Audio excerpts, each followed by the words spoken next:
Okay, so today we are ranking all HOI4 unit types. Let's immediately start with an Amphib tank, which in my opinion is an F tier tank. So the Amphib tank doesn't really allow you to mount grained cannons on it. We can actually check it out in game.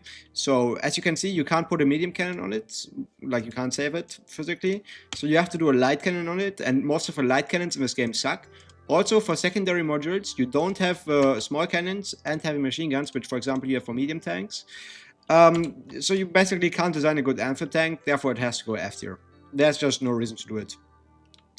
Amtraks, in my opinion, go into S tier. I think Amtraks are amazing. Both France and Germany should do them, usually, in a real multiplayer game. Amtrak are mech if it was good, basically, so they have multiple advantages. First of all, they count as special forces, which is insanely good.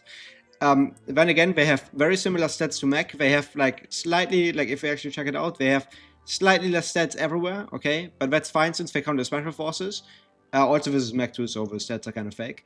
And more importantly, they give you 50% amphib attack, which, you know, you can use to make like tanks which can land. You don't need that much amphib attack in the current meta. You need 75%, not 75, you need 50% amphib attack. So, you know, you can make an Amtrak division and then like put in a few tanks and you will still get like at about 50% amphib attack. Okay, it doesn't show it right now, but like if you go for like enough special forces, you will have that. So like Amtraks are perfect if you want to land with tanks. So they go S tier. Also, they're great for normal tanks. Oh, before I forget, the most important thing on Amtraks is of course the river attack. If you actually check it out, they have 30% river attack, which is amazing because like if you think about it in a multiplayer game, where do you usually struggle? It is here. It's on the starting line. You know, that's where Germany struggles. If the allies hold on D-Day, they will, or like if the allies need to push on D-Day, it's like usually behind like these river lines. This river line is hard to crack, you know, so having Amtrak and getting those river bonuses is insanely important. Anyways, let's move on to anti-air. Anti-air in the current meta, like obviously super important. In my old videos, I said that the cast reduction of anti-air like stops at 13 air attack. That is not true anymore. Nowadays, you need way more air attack. You need something like almost 100 air attack, if I remember correctly. So you would need like 2 line AA battalions with AA3 or 3 even. Yeah, and that makes line anti-air super important. I think in competitive games at the moment, it's done even in like line infantry on D-Day, like as long as you can afford it. So line anti-air is extremely overpowered and very good to have. Line anti-tank, however, I don't think is that important. Nobody seems to do like Space Marine tanks anymore or like armor memes, so I don't see a reason to do it. But I guess if your enemy does armor memes, then you have to do line anti-tank, maybe, at least on your special forces, right? Like on your Marines. Yeah, armored cars are ridiculously bad. I still have no idea who came up with this. If you purposely try to make a division or a battalion as bad as possible, you would come up with this. Like, let's look at this. 5 HP. Compare this to a mech. A mech has 30 HP, has 60 orc, this has 20 orc. Then this has 7 soft attack, 2 hard attack. Like, I guess the breakthrough is kind of okay. If you wanna, you know, look at the positive of the upside, 12 breakthrough is not that bad compared to like an inf battalion. But, you know, for them having no HP, no orc, like terrible terrain modifiers, oh my god, I didn't even realize how terrible these terrain modifiers are. Minus 20% forest, yeah, I mean, this is, I have no idea why this is even in the game. Line RT is pretty bad as well in the current meta. I will put it C tier though. I will put it into low C tier, yeah. So I think like line RT has been buffed a lot for like pure vanilla. You know, like RT nowadays costs 24, it used to cost 36. So one RT battalion is actually kind of affordable nowadays. And then we also have the new RT doctrine, fire concentration, which buffs it a bit, but doesn't make it worth it in my opinion. But with all of these buffs combined, I think you can do early game RT. For example, if you play in a Japan versus China challenge, and you have like a China player or something, you could in theory do RTS Japan. I'm not saying it's meta, but I think it certainly wouldn't be F tier. It certainly wouldn't be like if you did armored cars as Japan. Bicycle infantry, I think, goes into F tier just simply because there's no use case for it. Bicycle infantry, for those of you that don't know, is just basically normal infantry, a little bit faster, and it takes support equipment. Speed isn't that important of a stat in HOI4, honestly, so this can just go into F tier. Cavalry is, I would say, also an F tier. Cavalry has a special place in my heart because you can do like funny memes with it, right? Like 2 with cavalry, and then like you land all over the French coast, for example.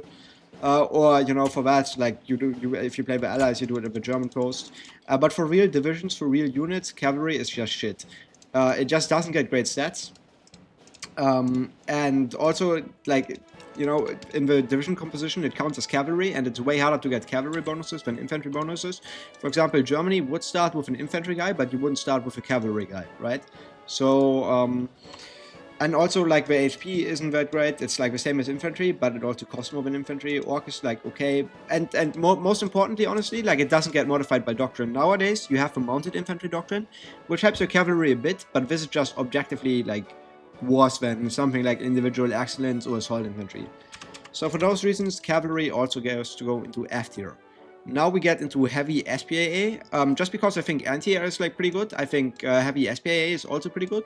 So we'll put it into A tier. Heavy TDs are still the non-plus ultra tank template or division. You know, heavy TDs are amazing because you can put heavy cannons on it, like here, advanced high velo or heavy cannon 3. Like, each of these are like the best cannons in the game. Then you can also put 3 small cannons on them, which is, you know, amazing again. I mean, you can technically put 4, but the last slot should be a radio. Especially with the last update, they have been buffed even more. So one important factor why heavy TDs are better is because look at the battalion size. They cost 40 per battalion, and heavy tanks cost also 40 per battalion. Okay, never mind. No, I was stripping. No, it's for medium tanks. For medium tanks, this is the truth. Because medium TDs also cost 40. But heavy TDs have been buffed like immensely through this one, the Tank Destroyer Force. You get a bunch of initiative here. One initiative, by the way, for those of you that don't know, like, initiative is actually a pretty important stat. Because in multiplayer, what matters a lot is planning. You are not going to click without planning. Initiative makes your planning better. It improves your coordination, and coordination is one of the most underrated stats in the game, possibly. Probably the most underrated stat in the game. And the other bonuses that you get here are also insane. So, you know, because of the doctrine changes, I think heavy TDs have been made even better.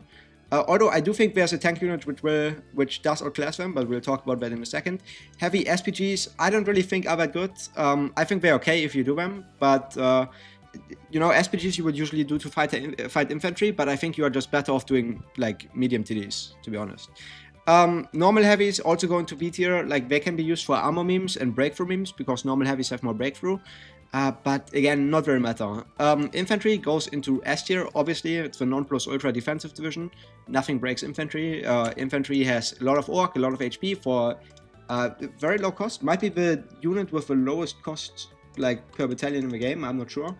Has like amazing defense. I mean, this is just perfect to fill up a line. It doesn't have to be said much for it. The best infantry division is also a pure infantry division, right? So, yeah, infantry battalions are just amazing. You can put them into anything, really. You know, obviously don't do it, don't put them into tanks, but, you know, like, if you play in a very low IC mod, for example, like if you watch like the 1v1s that I played in the tournaments, you know, like, what we actually do there is, or what you can actually do there is, like, you make pure infantry and then put in like 2 or 3 tanks, and then you already have like an amazing division. I actually also did that in my Soviet guide, right? Yeah, like, here you just put in some tanks for a breakthrough. I mean, obviously we don't have a tank designed right now, so like the stats are shit, but you can do something like this. So normal infantry is amazing. Light SPAA, I mean, it's just worse than like heavy and medium SPAA, so I don't like it.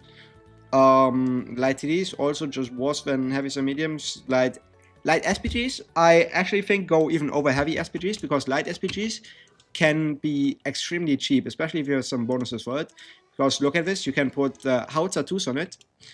With this module, like, obviously you won't have any breakthrough, but that's fine. When you do put artillery on, you can put like a cheapening module on here, and you put this on, and now we have a 5 IC light tank, and this can be pushed even lower. Right here you get another 10%, then you can get another 10% from you. You can actually get like a 2 IC light tank, light SPG with Howitzer 2, which is then just artillery in better, pretty much. Normal light tanks are also going to C tier. There's not much use for them. They have a, like, you can in theory use them for a breakthrough meme, in my opinion, but I don't think it's worth it. Marines go into A tier. Like, Marines are not the best special force technically, but you need them to land, and you need to land pretty much every game. You need to land on D-Day.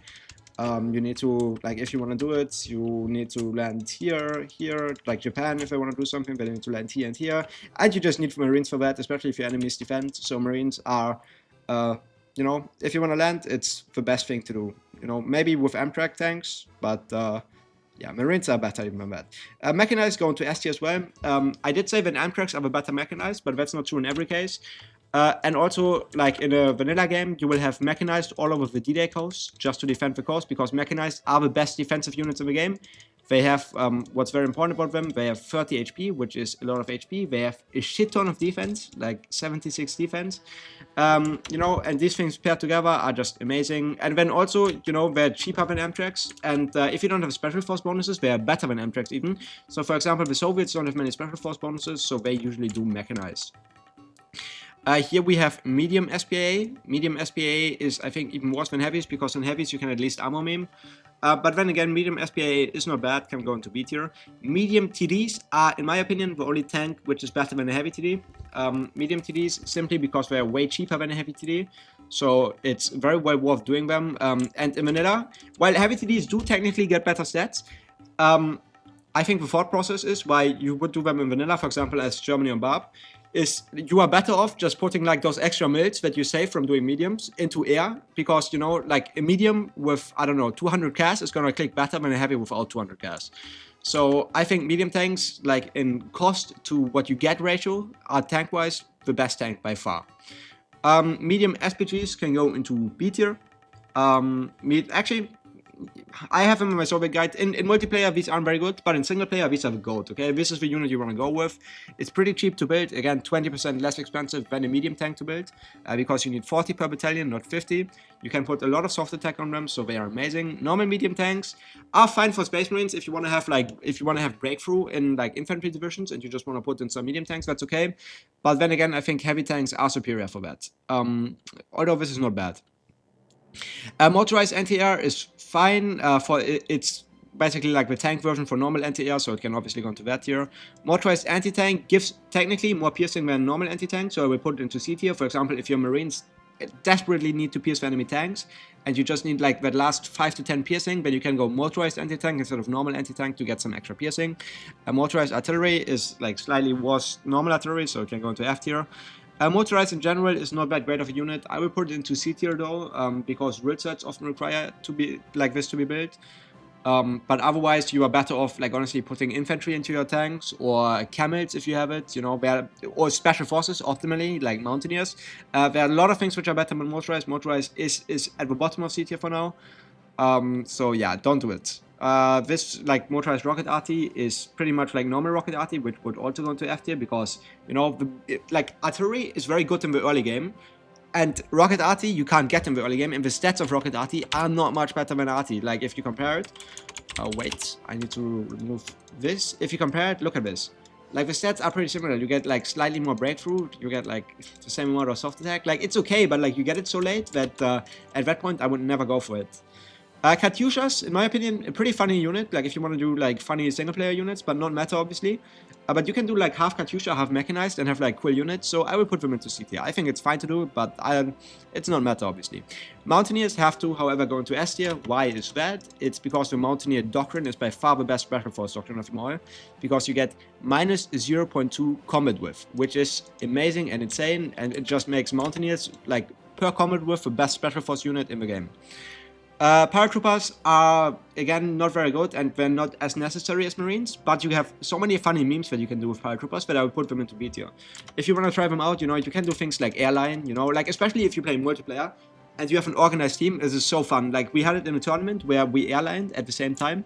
Like, everyone, like, for example, Portugal is assigned to like these tiles with like 2 paratroopers each, then Germany to these tiles, then Italy to these, and then you can, you know, if you all launch at the same time, then you can instant cap the UK and do shit like that, even if it's like super defended. So like, paratroopers are an amazing unit, especially if you want to use your brain during the game and innovate a bit. But yeah.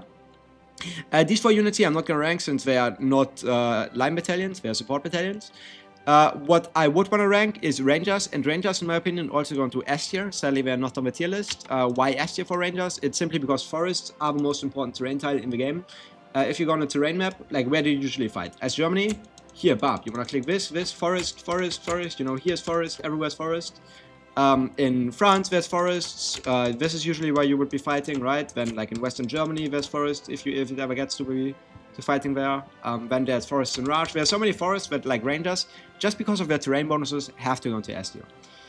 Well, anyways, let me guys know what you think about this. Also, I want to say in 2 days, or I don't actually know when I release this, but no, it's not. It can't be 2 days because it's 1 day for me. Yeah, so in 1 day or on the same day, so Sunday, the 3rd of May, we are gonna play with Günther Fehlinger against Grisha. I'm gonna play Italy.